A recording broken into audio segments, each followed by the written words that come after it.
Hi, Lana. Hello. How There are we go. you? How are I'm you? good. How are you? Pretty good. Good. I can't see you, I but know. I enjoy your backdrop. I gotta do this. Take my. There we go. Ta-da! So we're recording and live streaming right now. Yes, we are. Mm-hmm. We're completely doing that. And I don't know how many. 4 are watching on YouTube and some on Facebook, I think. So. Oh, good. fun. Yeah. Good. Are we good to go?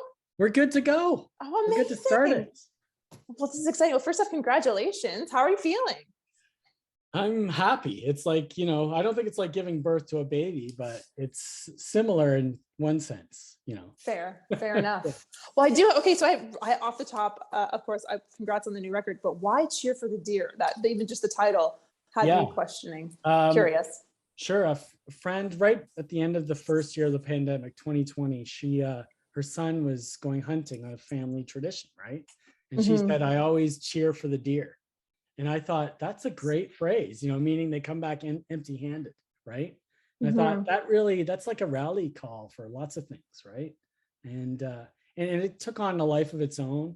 I had this one song, it's at the end of the album, called Cheer for the Deer. And it was just Part 1 and 2? Part 1 and 2. It was 8 minutes long. Ask Nick when he comes on or I'll ask him maybe. It was 8 minutes long and I cut it in half because, I was just going crazy.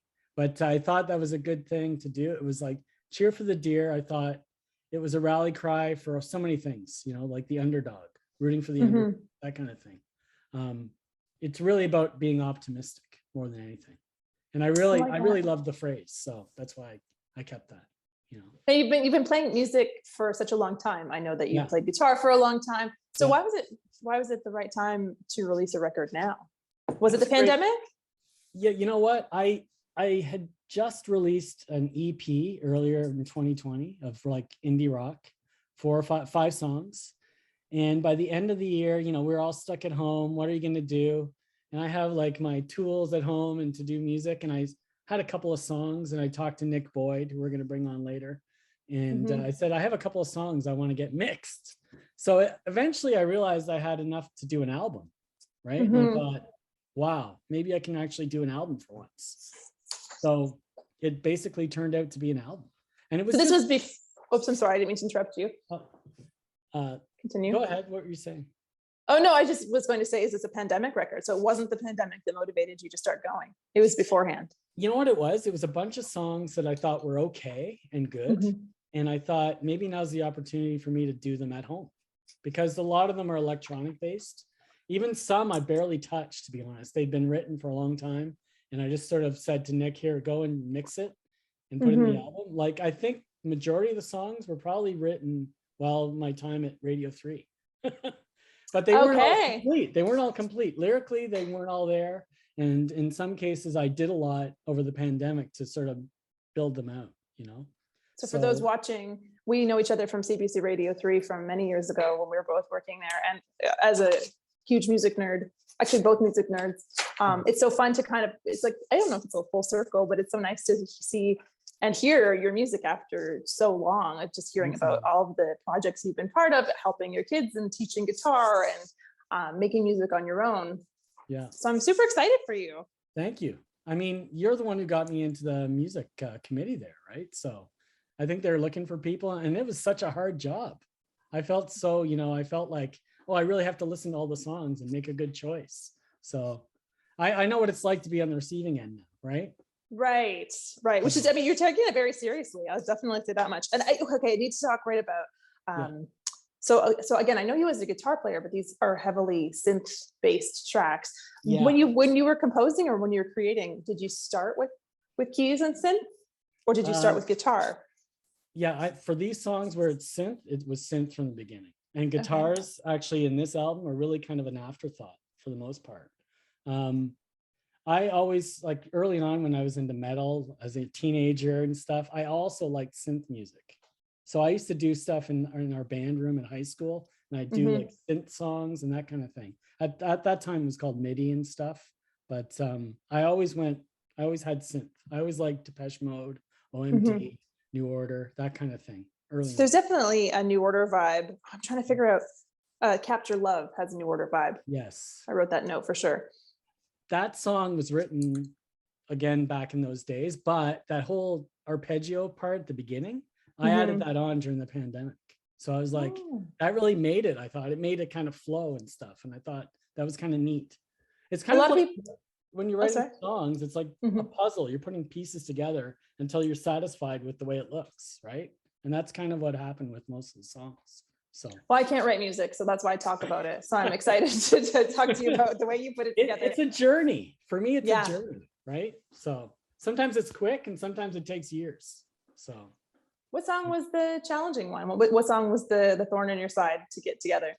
Well, I mean, you can ask Nick, we'll ask him later. It took a long time to get the vocals right on Deep Scars. For some reason. We kept kind of sort of missing the mark, I felt. And it just was really tricky. I don't know why.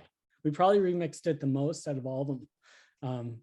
But I mean, some of the others, they were pretty easy for the most part. Like lyrically, some were challenged. Cheer for the Deer was the most fun, to be honest. Yeah. That was just me at home jamming. Like that's the one that I pretty much almost created from scratch, as well as No Matter What You Say. That one, No Matter What You Say, just to backtrack, was actually another song called I See Somebody's Ghost. And for some reason that song didn't click, but I used the same kind of bass line and I created this song, No Matter What You Say, out of it. So and you, of course, you've performed all the instruments on these tracks. You recorded it at home. The only thing is the bass. There's bass on two songs, and that's Raleigh Miller, who's going to be on later. My bass player and Vicky Von Vicky. I had him do a couple songs, and Nick did actually the one synth part in Capture Love with the chorus. I said it's missing something, Nick, and he came up with that one sort of chord, and it worked, a set of notes, and it really worked. So I was happy about that. So earlier you talked about, being in high school and playing in the music room and whatnot. A lot of people during the pandemic really went into their nostalgic catalogs and really kind of went back to that comforting stuff. Were you also listening to music from I don't know when you were in high school, but from that era? Were you going back to your favorites? And is that how that kind of moved into this realm of kind of, it's definitely more of an 80s tinged vibe? I kind of knew right up front when I looked at the collection of songs that it was going to be an 80s vibe. I didn't go back to listen to a lot. It wasn't until like Capture Love and a couple of songs where I said, maybe I should go listen to OMD again, or, or New Order. So I listened to like Lana Gay, even though it's the same kind of last name as you, Lana Gay. And that was a great song to sort of latch onto, and some of the New Order stuff for sure. But for the most part, all I really wanted to do with this is add the arpeggiated kind of synth things. I really wanted to do that throughout the record. And I think I did a pretty good job. I mean, I'm not patting myself on the back, but I'm happy with how it came out, so yeah. I appreciate that. I did want to know too, why did you want to start off the album with narration? I know you're going to be talking to Paul a little bit later on about it, but I don't want to steal his thunder, but I was wondering, why was that actually he can't join us today. He can't join us. Okay. The drummer from Vicky Von Vicky. So I had the bass player from Vicky Von Vicky and the drummer. So I just felt I took over the drums for this. I did the synth parts and all the drum programming, and I wanted him to participate somehow. And he has a good voice. And I felt like there needed to be a short intro to the album. And that Enter the Deer is really an afterthought. If you notice, it's exactly the same chords wise as Cheer for the Deer. So I felt like it was a good bookmark for the album. Enter the Deer, really short, and then it gets into the album. And then I ended off with Cheer for the Deer. So that was an afterthought. And I was kind of happy with how it turned out. Absolutely. Are you going to get a deer tattoo now? Just putting that out there. I have to get a tattoo maybe one day. I don't have any, but maybe that'll be the one I get. Right? Amazing. Okay, so, now we're going to be going track by track. Well, you'll be going track by track through the record with family and friends and everyone who's tuning in. And I did want to know, I know we talked a bit about challenging tracks, but what song is and we talked about songs that kind of came quickly, but what's your favorite song? When you listened back, you're like, I gotta say two, because the other ones I'm kind of, not to say I'm sick of, but I've heard them too much. I'm gonna say No Matter What You Say. I love that song for some reason. I don't know why. It's got a good vibe, dancey vibe. And Cheer for the Deer. It just, those are my two faves, I think. There's some others on there that are close, like Fire Inside and Worthless Souls. I think Worthless Souls, I like the chorus a lot in that one. And the instrumentals I like. So but my favorites are definitely No Matter What You Say and Cheer for the Deer.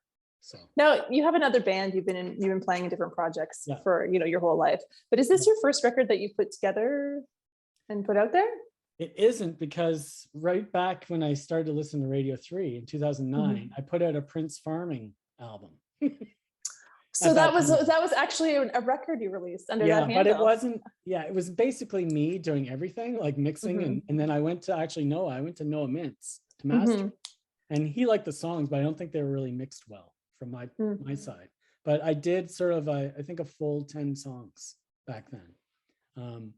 And some were good. I think some were, you know, still good. I just have to go back to see what was on there, because I can't remember half of them. But, you know, I think we may use them in Vicky Von Vicky. There's some rock songs there. I don't know. We'll see. How different was this process compared to that one, or was it the same?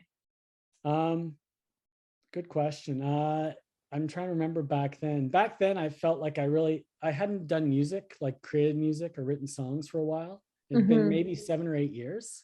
And so I suddenly got like an inspiration, and I've been like that ever since.